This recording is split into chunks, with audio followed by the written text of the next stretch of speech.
जनकपुर धाम राजर्षि जनक के नगरी, मिथिलाक राजधानी एवं सीताक जन्मभूमि के रूप में इतिहास में प्रख्यात अछि। तें जनकपुर धामक इतिहास वा मिथिलाक इतिहास एक दोसर के पर्यायवाची जकाँ अछि। किया तऽ प्राचीन काल में ख्याति प्राप्त तथा वैभवशाली राज्य मिथिलाक स्मरण जनकपुर से कराओल जाइत अछि। मिथिलाक राजा जनक के नाम से नामाकरण भेल जनकपुर धाम हिंदू धर्मावलंबी सभक लेल एकटा पवित्र तीर्थ स्थल वा धाम के रूप में विख्यात अछि। वैदिक वाङ्मय, पुराण, रामायण, महाभारत आदि ग्रंथ सब मिथिलाक अस्तित्व के स्वीकार क चुकला सँ ऐतिहासिक परिप्रेक्ष्य में एकर नामाकरण के संबंध में पौराणिक कथन अनुसार वैश्वत मनु अपन 9टा बेटा सबके राज्य बाँट फाँट करऽ के क्रम में बड़का बेटा इक्ष्वाकु के मध्य देशक राजा बनौलनि। हिनके छोटका बेटा नेमि अयोध्या आ वैशाली के बीच में मिथिला के राजधानी बना कऽ एकटा राज्य के ठाढ़ केने छलथि। मिथिला देशक नाम निमि के वंशज मिथि के नाम से रहल चर्चा विभिन्न पौराणिक ग्रंथ एवं साहित्य सब में सेहो देखबा में अबैत अछि। प्रख्यात विद्वान पार्टीजर सेहो एहि बात से सहमति जनबैत छथि। तथापि शतपथ ब्राह्मण, जैन ग्रंथ, उत्तराध्ययन सूत्र आदि में विदेह, माधव, गौतम, रहुगण, गुरु आ अग्नि वैश्वानर के संग जंगल फड़ानी क विदेह राज्य स्थापना केने चर्चा पाओल जाइत अछि। मुदा राजा निमि के इक्ष्वाकुक श्रृंखला राजा मिथि के उदय भेलाक बाद टूटल आ माधव विदेहे मिथि भेल ऐतिहासिक तथ्य भऽ सकैत अछि। मुदा एहि के प्रमाण अखन तक नहीं जुटल अछि। भविष्य पुराणक अनुसार मनुपुत्र निमि के यज्ञ संपन्न कराबऽ के अनुरोध के वशिष्ठ अस्वीकार क स्वर्ग में इंद्र लग गेलथि। निमि वशिष्ठ के अनुपस्थिति में भृगु आदि ऋषि मुनि सब के सहयोग में यज्ञ के संपादन केलनि। वशिष्ठ स्वर्ग से घुरलाक बाद यज्ञ संपन्न भेल देख क्रुद्ध भऽ राजा निमि के विदेह होबऽ के श्राप दऽ देलनि। वशिष्ठ के श्राप से सर्वत्र हाहाकार मचल, प्रजा सब में त्राहि त्राहि मचि गेल। अराजकता के स्थिति देख उपस्थित ऋषिगण निमि के मृत शरीर के मंथन करऽ के शुरू केलनि आ मंथन पश्चात जे शरीर उत्पन्न भेल ओहि के मिथि कहल गेल एवं विदेह के संज्ञा देल गेल।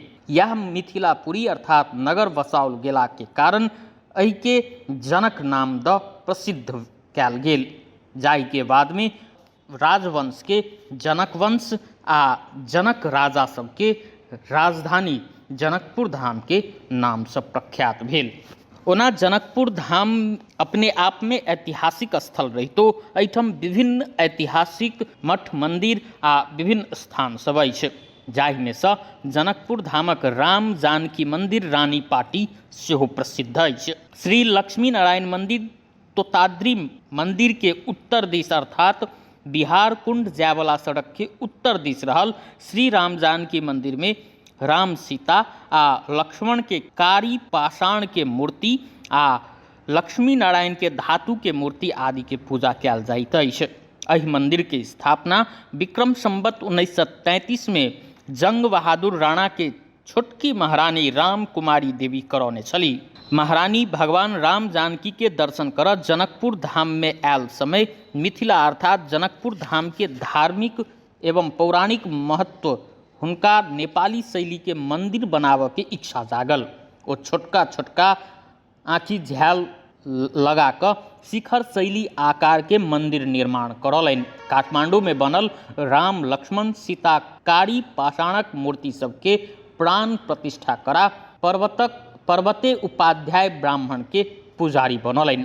मंदिर में पित्तर से बनल लगभग 27 धारनी के धातु घंट समेत चढ़ाओल गेल। ओहि घंटा में चढ़ाओल गेल साल आ ओकर नाम सेहो उल्लेख छल।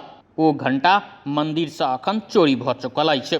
ओ स्थान महारानी राम कुमारी देवी स्थापना केला सँ एहि स्थाने के नाम रानी पाटी राखल गेल। विक्रम संवत 1990 साल के भूकंप में कईयो स्थान में टूट फूट भेला सँ किछ जीर्णोद्धार क वर्तमान रूप में मंदिर रहल अछि। राजगुठी से संचालित एहि मंदिर के कंपाउंड 1.25 कट्ठा में फैलल अछि।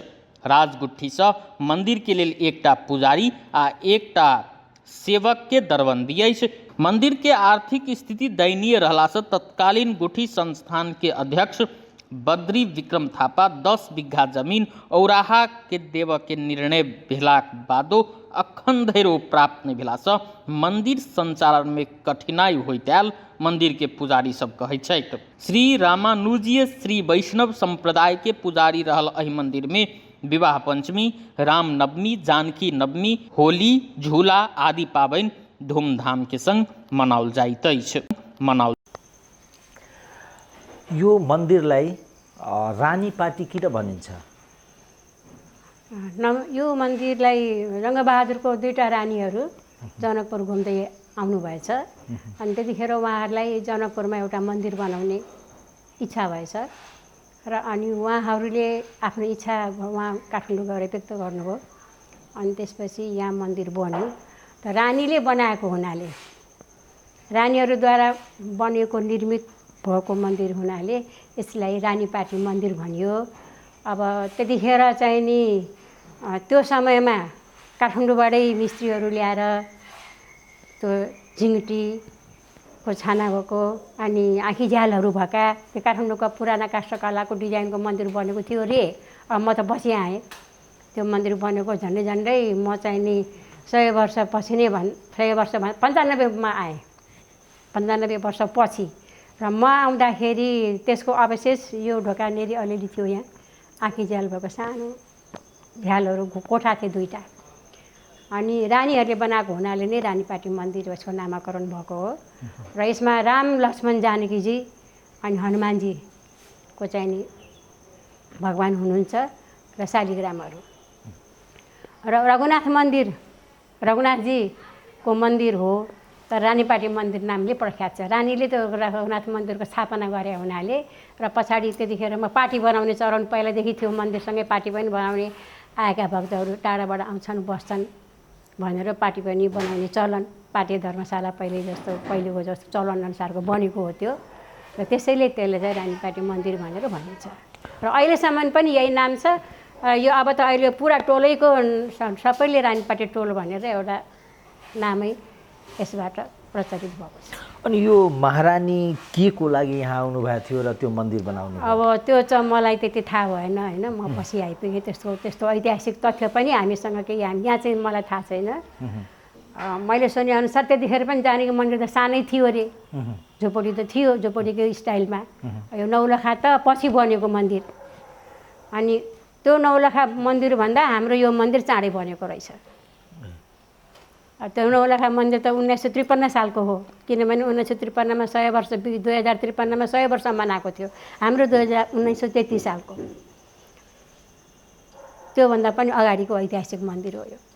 अनि यो मूर्तिहरू त्यसपछि ती सबै कुरा त्यो बाहिरबाट आयो? अब त्यो काठमाडौँबाट त्यतिखेरै उहाँहरूले नै ल्याउनु भयो, अब उहीँबाट व्यवस्था गर्नुभएको हो सबै। हामीले यसलाई संरक्षण गरेर अहिलेसम्म। यो भूकम्प पछि यो भत्कियो मन्दिर? हजुर, भूकम्पमा भत्कियो, त्यो पार्टी सबै गडलाम गुडुम भयो अनि अब मन्दिर पनि भत्किएपछि कहाँहरू बस्ने अनि बस्नलाई उहाँहरूले यतापट्टि बनाउनु भयो घर। यो घर त्यही बेलाको 90 साल पछिकै घर हो। पछि हामीले मोडरेट गरेर त्यो माथि 2 तला बनायौँ, हामी 37 साल पछि बनाइयो र त्यतिखेर उता भत्किएपछि अब बस्ने ठाउँ भएन भनेर अब मेरो ससुराहरू पहिलोको 2 जना माताजीहरू, उहाँभन्दा अगाडिको माताजीहरू जसले यो मन्दिर पछि जिम्मा लिनुभयो 1965तिर 60-65तिर उहाँहरूले अनि यो बनाएर यहाँ बस्नुभयो। अनि कच्चीको भान्साघर थियो यतातिर। त्यसपछि गुठी संस्थानले मन्दिर चाहिँ अलिकति मर्मत गरिदियो थोरै भित्रपट्टि होइन। त्यो गजुर माथिको अहिलेसम्म त्यही नै हो, पुरा यो मन्दिर कन्स्ट्रक्सन त्यही नै हो, त्यतिखेरैको हो। भित्र गरिदियो, घरसर चाहिँ बनाइदिएन अनि घरसर चाहिँ निजे तौरमा बनाएर बसियो र म त मेरो बिहे 2028 सालमा आएदेखि मैले त्यस्तै नै देखाएँ हो। अनि त्यो पहिलाको जुन संरचनाहरू थियो नि, जसरी त्यो अब त्यो आँखा झ्याली त्यसपछि अरू संरचनाहरू सबै तहस नहस भए। अब त्यतिखेर भत्कियो, टुट्यो, फुट्यो, त्यसको त केही पनि छैन। अनि यो मन्दिरको रानीले बनाएका वा केही यस्ता दस्तावेजहरू पनि तपाईँ? दस्तावेज त अब मसँग त त्यस्तो छैन। त्यो ठुलो घन्टा थियो यहाँ पहिला, त्यो घन्टामा चाहिँ फलानुले मन्दिर बनाएको अनि त्यो चाहिँ नि अब लिखित कागजहरू होला कहाँ छ त्यो पनि गुठी सुठीमा जाँदाखेरि उनीहरू पनि पाएको छैनन् खोजिँदाखेरि अहिलेसम्म कागज केही पनि छैन गुठीमा पनि यो सम्बन्धी। अनि तपाईँको यो मन्दिरको सञ्चालन गुठीले गरिरहेछ? सञ्चालन त के गरेछ भन्नु, अब अहिले त आफैले गरिरहेछन्, अहिले आफ्नै निजी तर्फबाटै गरिरहेछन्। अब त्यो 1933 सालको बेलाको मेरो ससुराले बुझेको महिनाको 4 रुपियाँ पूजा खर्च, महिनाको तलब 9 रुपियाँ र सुसारेको सुसारे टहलु यहाँ टहलु भन्छन्, काठमाडौँतिर सुसारे भन्छन्, तिनीहरूको तलब 7 रुपियाँ महिनाको। त्यतिखेरदेखि 90 सालभन्दा अगाडिदेखिको चाहिँ मलाई थाहा छ त्यति हो। त्यो मैले सुनेर त्यो मैले एकपल्ट कता कागज पनि ससुराले 20 रुपियाँ बुझ्नुहुन्थ्यो पहिला 33, 34, 35, 36 सालसम्म। अनि मेरो श्रीमानले बद्री विक्रम थापा गुठी प्रमुख भएको बेलामा कारबाही गर्नुपर्छ, मतलब यस्तो भएको छ, हामीलाई यस्तो तिमी केही सहयोग गर भनेर उहाँले कागजपत्र निवेदन बिन्ती पत्र अगाडि बढाउँदाखेरि अनि त्यतिखेर के निर्णय गुठीले भनेदेखि ल तलब चाहिँ नि डबल गरिदिने अनि 10 बिघा जग्गा मन्दिर सञ्चालनको लागि दिने भनेर त्यतिखेर बद्री विक्रम थापाको पालामा निर्णय भयो। तर त्यो निर्णय माथि नै बस्यो, त्यो निर्णयअनुसार कार्यान्वयन भएन। यहाँ जनकपुरमा उहाँहरूले दौडधुप गर्दाखेरि औराको 10 बिघा जग्गा दिने भने उनीहरूले ठाउँ पनि छाने, तर त्यो पाइएको छैन। र अहिलेसम्म त 48 सालपछि त त्यो 20 रुपियाँ 40 रुपियाँ 20 को 40 भएको त्यो पनि हामीले पाएको छैन। अनि त यो मन्दिरलाई कसरी सञ्चालन गर्नु? अब हामीले आफ्नो जसरी आफ्नो घर सञ्चालन गर्छन् मान्छेहरूले, आफ्नो घरमा छोराछोरी राखेका हुन्छन्, आफ्नो घरमा निजी पूजा कोठा राखेका हुन्छन्। अब हामीले पनि आफू अतिथिलाई मान्छौँ, हाम्रो नेपाली संस्कृति परम्परा अनुसार अतिथि देवो भव भन्छौँ, वैष्णवहरू आउनुहुन्छ, आफ्नै खर्चले हामीले अहिलेसम्म सञ्चालन गरिरहेछौँ। बिहा पञ्चमीमा आउनुहुन्छ, परिक्रमाको बेलामा आउनुहुन्छ, अनि झुलामा कहिलेकाहीँ कोही आउनुहुन्छ, यसरी पर्वमा त यहाँ आइरहन्छ। पहिला त अलिअलि दिन्थे क्यार गुठीबाट, लगभग 48 सालपछि भनौँ न हामीले पाएको छैन के पनि। 48 सालपछि त्यो 40 रुपियाँ पनि पाएको छैन, ससुराले बितेर जानुभयो। मैले नै 3-4 चोटि उहाँलाई लगेँ गुठी कार्यालयमा, यहीँ कुराकानी गरेँ। गेवाली प्रमुख हुँदाखेरि पनि मैले कुराकानी गरेँ, हेरिदिनुहोस् फाइल गरिदिनुहोस्, अगाडि हुन्छ म गर्छु, महिनाको 1000 4000 गर्ने भनेछ गर्छु भन्नुभयो। उहाँले पनि गर्नु भएन, उहाँ पनि जानुभयो। पछि राजप्रसाद पाण्डे राजाराम पाण्डेजी आउनुभयो, अनि उहाँ पनि आउनुभयो यहाँ। मैले त्यो स्कुलमा सञ्चालक समितिको म थिएँ, व्यवस्थापन समितिको सदस्य, महिला सदस्य। अनि त्यो बेलामा कुराकानी भयो। अनि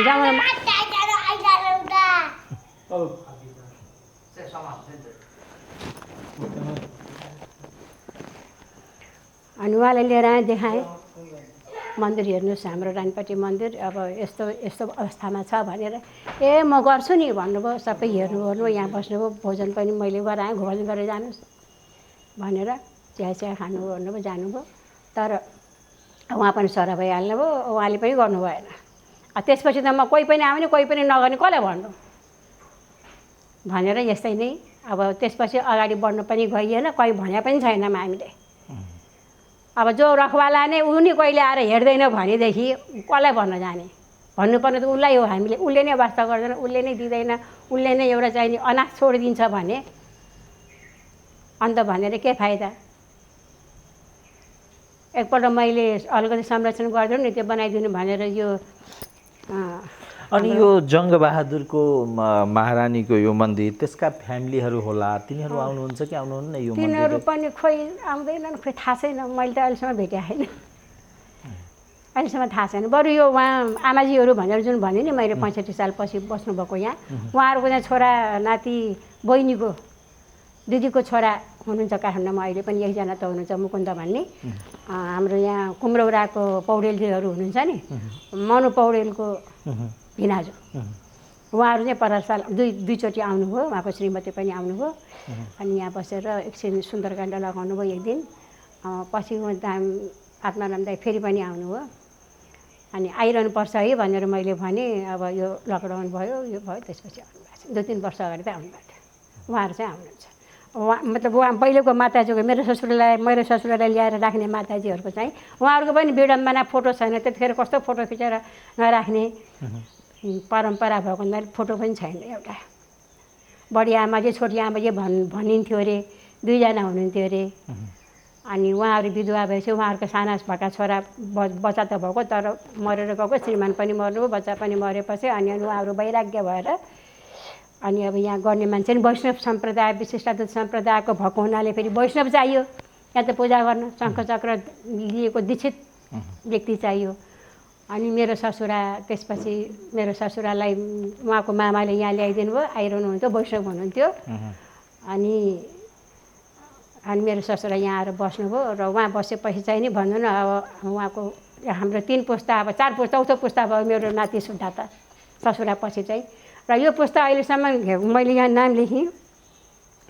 पहिला सुरुमा अब मैले थाहा पाएअनुसार चाहिँ नि त्यो 65 भन्दा अगाडि भवनाथ भन्ने एकजना हुनुहुँदो रहेछ, अनि त्यसपछि लक्ष्मीप्रसाद भन्ने एकजना हुनुहुँदो रहेछ।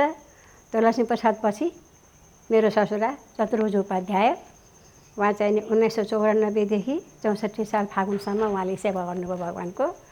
अनि त्यसपछि वर्तमानमा सुदर्शन उपाध्याय घिमिरे उहाँ हुनुहुन्छ।